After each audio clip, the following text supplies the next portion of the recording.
If only I had kept it under locks. What could be so disturbing in that thought? Our God did lately in the dead of night, deliverant as he began his flight. He begged me never to let it from my hands as he escaped the borders of these lands. The bait was held within. Incendiary. But brother, why did you offend the very... Oh, to hold those papers left me quite perplexed, as friend instinct divided on the text.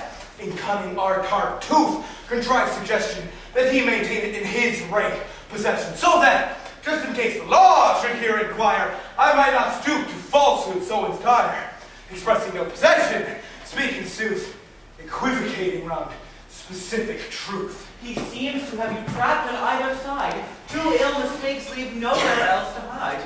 While deed might be contested in the court, this vessel gives him weapon to extort some settlement unfavorable to you. Such a shame, with all of that, you flew into a rage and sprung your furtive trap. You forced his hand in stirring up his flap. But how could such a pious, kind expression conceal the thought to rob our east possession? I brought him off the street, a filthy knave. Enough! I now regret I ever gave a penny to a beggar or to priest. Henceforth I'll persecute them all like beasts. Can you never take the middle road? Is everyone a hero or a toad? At first you find you made a simple error by giving credence to this holy terror. And while the terror you eliminate, you not attack the holy with your hate. Because one fake shows superficial zeal, would you suggest then that no mortals deal with honesty about their moral cause before you make such judgment, brother God? Leave such suggestion to the anarchist and open out that rude, unmannered fist. While you should never suffer a deceiver, you shouldn't either plague a true believer. Frustrating as it is when taken in the letters more than error, it's a sin. Dear Father, word has come to me through friends that now it is your ruin the wretch intends. And though you once had lifted him from strife, he reaches back to you and twists the knife. Fear it so. It's more than mud he slings. Let me go after him. I will clip his wings. After for all you gladly give, he takes this stance. The man is not fit to live. I will not hesitate to run him through. What fits of rage come bursting from you two? Please give yourself the chance to counteract the impulse that impels a violent act.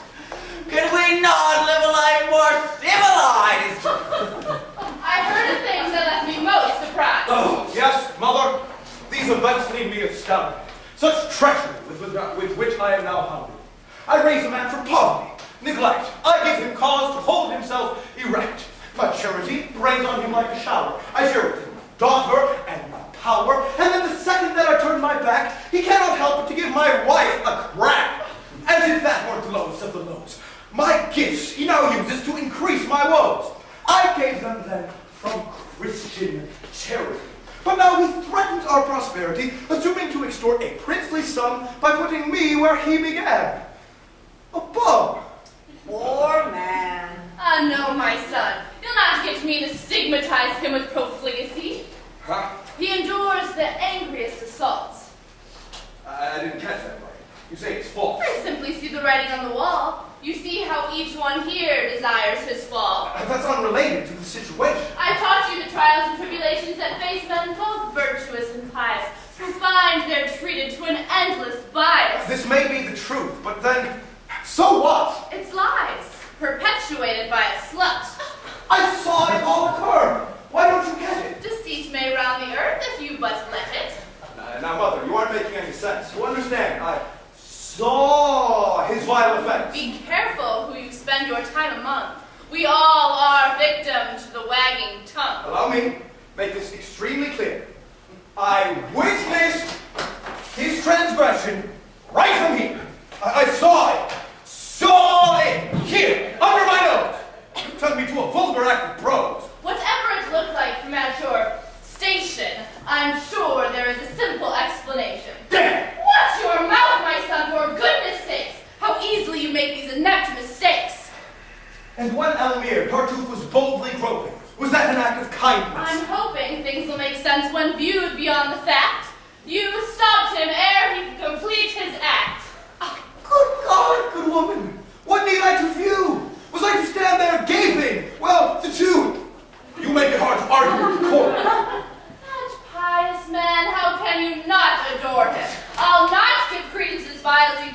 and that is the last that I'll hear about this question. However vile you think, he acted worse.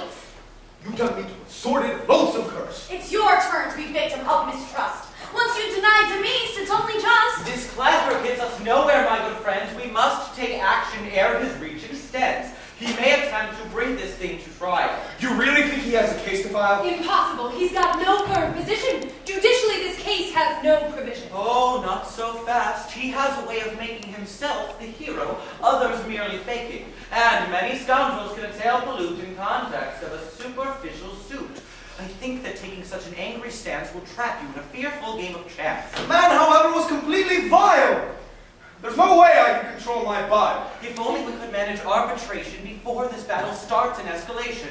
Was I aware he leveraged so much power, I'd have stopped the thing developing so sour. For if I... Who's that odd fellow? Why is he here? Vinson, let's run back out the rear. Good day, young lady. Would you kindly guide me to your master? He is occupied and cannot take time now for a guest. Oh, miss, I have no desire to be a pest. At any rate, I carry the belief that what I have to say should be relief. And who is calling? Just inform him that Monsieur Tartuffe sent me to clear a debt. He's an emissary from Tartuffe who wants to clear a debt, he says. In truth, that should be a relief to you. Well, well, we ought to hear what this good man has to tell. Perhaps he's brought to us a compromise. What method of proceeding would be wise? Rein in your urges, listen to him tight. Don't be so quick in giving into spite. Good morrow, sir. May you find all your days that earth and heaven sing with all your praise. A gentle greeting, well enough addressed. You might sort these things out for the best. I once did serve a kindly father, sir. The noblest of men, you must concur. Forgive me, sir. My memory is rotten. Your name was what? It seems I forgot. I am from Normandy. My name is Loyal, a bailiff when I'm not home tending soil. For 40 years I've processed legal claims, for serving papers, double-checking names. I broach my point obliquely through this curve. It is this writ I have been retained to serve. What's this? Relax. There's no disaster to depict. It's no more than an order to evict. Let's handle this with smooth palm and tact. I guess by now you've already packed. Give me the keys and I will lock the door. Am I to leave? Yes, sir. Now don't get sore. As you know, Tartuffe now owns this place, and he will need you out without a trace. He's now the master by a certain deed, conditions of which you by now exceed by staying in this house beyond your time. Your brazenness is bordering on crime! I have no truck with you, young hothead. Your father, by his spleen, is rarely. It is repute for gentleness, respect, convinces me he'll be more certain. Hi! You would never think to violate a peaceful lawman here to consummate a legal act. He's never low or mean. He raised no fuss, nor think to intervene. I'll intervene on your head with a stick and pay back to the smoking family trap! Until you take initiative, I stretch your son's spouse and begin to give material for case of legal action. This Loyal's most unloyal to his faction. I do so love your family, good sir. Pray that my performance will... I could allow no simple clerk out here to take the task of one that I revere. I chose instead to hand it myself, in honor of your well-earned pride and health. What honor forces you to toss us all out in the street? You'd like for me to stall? Just as you like, sir. There's no hurry. Tomorrow we'll complete this with a flurry. That's fine.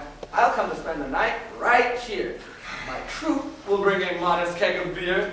20 boys will quietly wait until you bring the keys to your front gate. The men will keep things orderly and quiet. It is their trade, and they routinely fly it. But I must ask, sir, first thing in the morning, to clear out at our initial warning. My men will help you go, make no mistakes, but you'll want to keep out an eye that nothing breaks. In all, sir, it should be that we will prove that we can turn this into a pleasant move.